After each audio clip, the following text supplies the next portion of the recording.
Okay, so we've begun to go through the laws of the Shma, and we spoke about, firstly, the time for Shma, how it can be said sitting or standing, how we need to concentrate, to pause between the paragraphs, to pronunciate the words correctly. And now that brings us to the next 5 halachas. And we are up to halacha vav, halacha 6. When reading the Shema, you may not signal with your eyes like that, or you can't see with my glasses, something like that, or like that. Nor move your lips, nor indicate with your fingers, or rega. But for the purpose of fulfilling a commandment, it is permitted to signal when reading the second paragraph. That's the second paragraph. So because of the holiness of this paragraph, how we're accepting the yoke of Hashem upon us and fulfilling the mitzvah of saying the Shema, not only are we not allowed to talk, but we're not even allowed to wink or gesture with our hands, which again can be quite difficult if you're sitting in shul and somebody asks you, what page are we on? Or how you doing? And you want to just go, Baruch Hashem, I'm good. So you actually can't do any of that for the first paragraph of the Shema. And please God, after davening, you could explain to him how it wasn't personal, rather you were having special time with Hashem and you needed to focus on that. But that could be quite difficult in certain circumstances. Somebody comes and asks you a question, and although it will only take a short time until you pass the first paragraph, until you pass the Shema, to be able to hint to them that, give me whatever it is, 2 minutes or 10 minutes, nothing can be done while you're saying the first paragraph of Shema. Okay, now it's question. It says you can't move your lips, but you can move your lips when you're reading. Absolutely. Okay. Absolutely. You should be reading, as we said. Exactly. That's what we learned yesterday. Correct. Yesterday we learned you must read and hear your voice. This means not for any other purpose other than to say the Shema. Okay. Before reading the Shema, when saying V'havi Edo, and bring us from all the 4 corners of the world in peace. From the 4 corners of the world. So we take our 4 tzitzit on the 4 corners of our garments, we bring them together. So that paragraph is found just before the Shema. We take the tzitzis of the talis in your hand and hold them while reading the Shema. Now, how should they be held? They should be held in the left hand opposite the heart. So you're covering your eyes with your right hand, and with your left hand, you're holding the tzitzit. They should be held, grasped between the ring finger and little finger, and near the heart. So that means, so here's my tzitzit. Let's just grab one. So I put it in between the pinky and the next finger, over 2 fingers, back under my index, and hold it between my thumb. Between the ring finger and little finger. So he really just says to have it like that. But also, this is the way it's done. Then between your thumb. And then opposite your heart. When Vayomer, the section concerning tzitzit, the 3rd paragraph is read, the tzitzit should also be held in the right hand. So just before starting the 3rd paragraph, we move over the tzitzit from opposite our heart into our right hand, into our dominant hand, because we are about to talk about the tzitzit. The 3rd paragraph speaks about the tzitzit. When saying ureite b'isai, or ureite vato, and you will look upon it, you should touch them to your eyes, look upon them, and kiss them. It is customary to kiss them each time the word tzitzit is said. So that's a number of times. I think it's 3 times inside the paragraph. And then also, I think by emet, although he doesn't mention that here. They should be held until the words v'nechmadim la'ad are said, after which they should be kissed and released. So that's in the paragraph that follows the 3rd paragraph of the Shema. So that's as far as having the tzitzit involved as the tzitzit are mentioned in the third paragraph of the Shema. Just Now, a question, yeah. question here.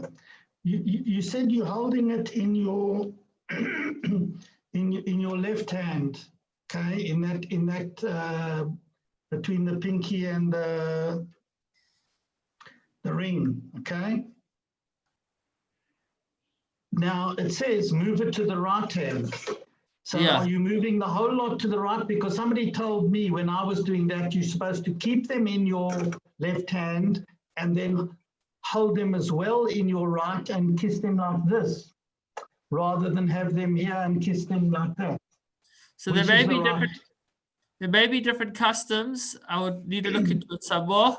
What I'm familiar with is just moving over the tzitzis from the left hand to the right hand. Well, that's what I was doing because that's what you taught me. But Okay. then I did it and somebody picked me out about it. So I didn't quote you because that would have been also breaking the law where you embarrass your friend. No, I'm just teasing. But it's something where people hold it like with both hands. Yeah. Okay. It may vary according to custom, but certainly the Shulchan Aruch says to move it from the left hand to the right hand. I will see if I could get for you some more information on that after the class. Okay. Okay. Toda Bavakasha. So once you reach the end of the third paragraph of the Shema, it ends with the words Ani Hashem Elokeichem, and then the next word is Emet. Ani Hashem Elokeichem Emes. Now, really, if you look at the Torah, the word emes is not part of the third paragraph. It's part of the next paragraph, which is the paragraph that comes after the Shema, the blessing after the Shema. Nonetheless, we are supposed to adjoin the last word of the third paragraph, which is Ani Hashem Elokeichem, with the first word of the next paragraph, which is emet. After saying Ani Hashem Elokeichem, you should immediately add the words emet without interruption. The Chazan must also say it this way, privately, when he repeats it. He should say Hashem Elokeichem emet. So basically, the Chazan ends up repeating the words Hashem Elokeichem emet an extra time. Now, why does he do this? So everyone should listen to these three words recited by the Chazan. Why? Because these three words complete the 248 words of the Shema, corresponding to the 248 limbs in a person's body. So I thought it would maybe say corresponding to the 248 positive commands, which those which are learning Rambam have now been working their way through. But he actually says corresponding to the limbs of the body. And the reason for that is because when we say Shema, it gives vitality to our body. And we want every limb of our body to receive vitality from the Shema, from Hashem.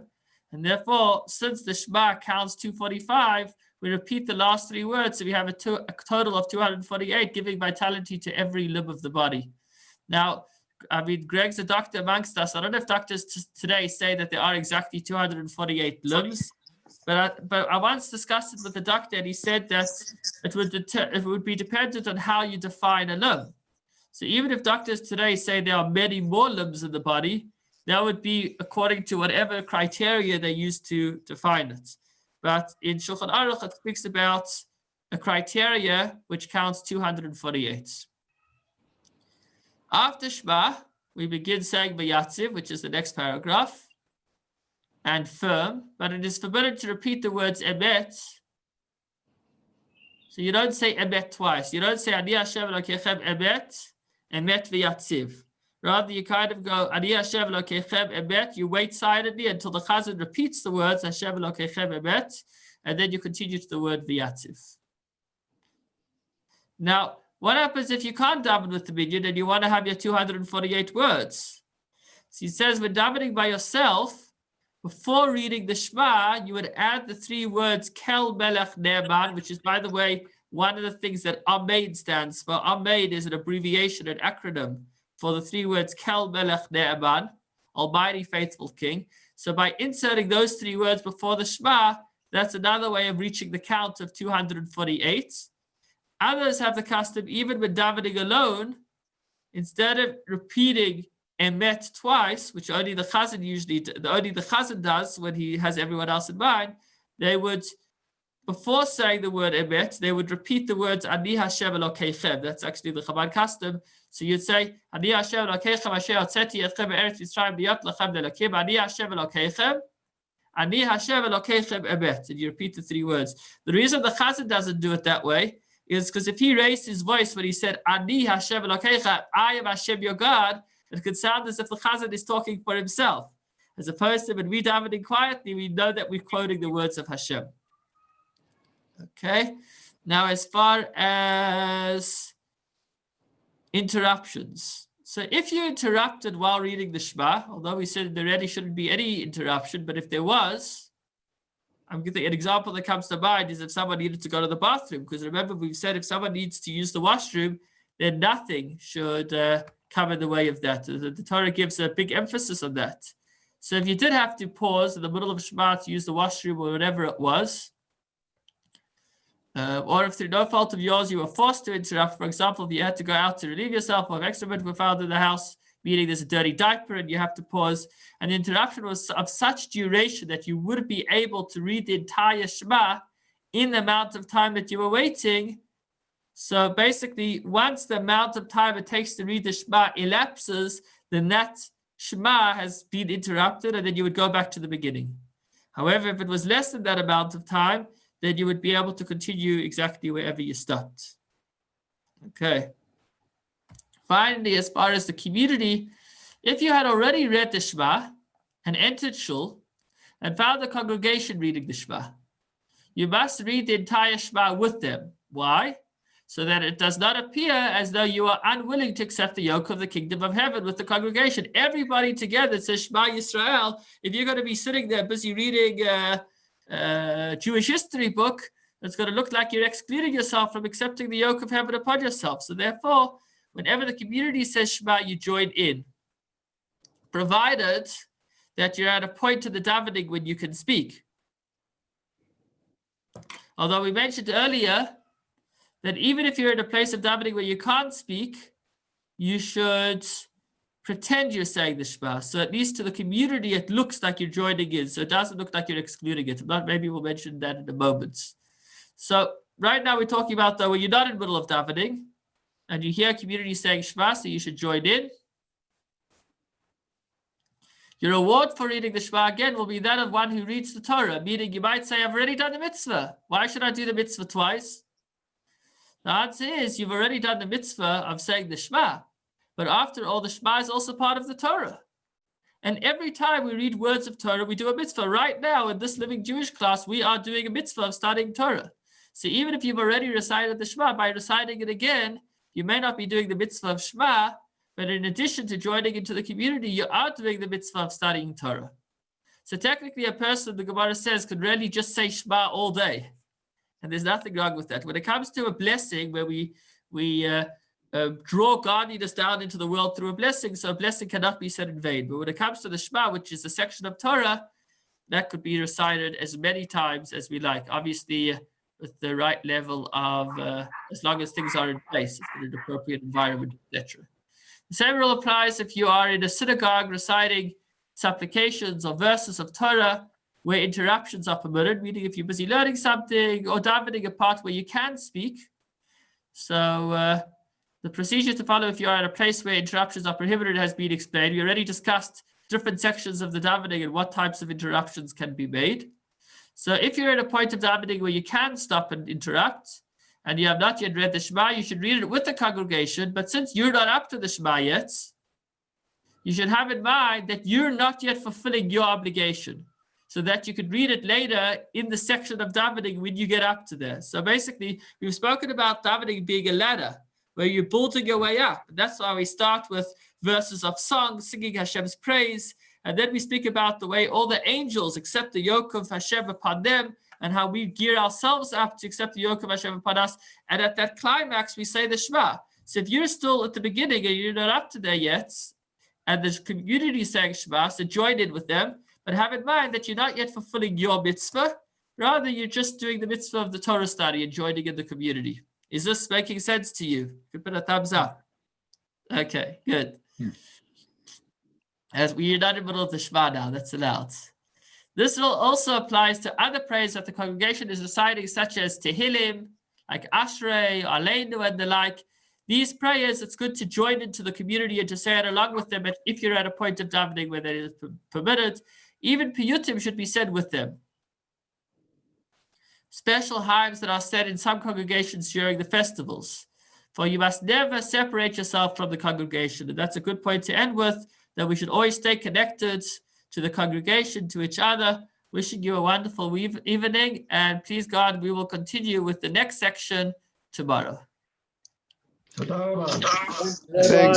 Thanks, Rabbi. Cheers, everybody. all. Ciao, ciao.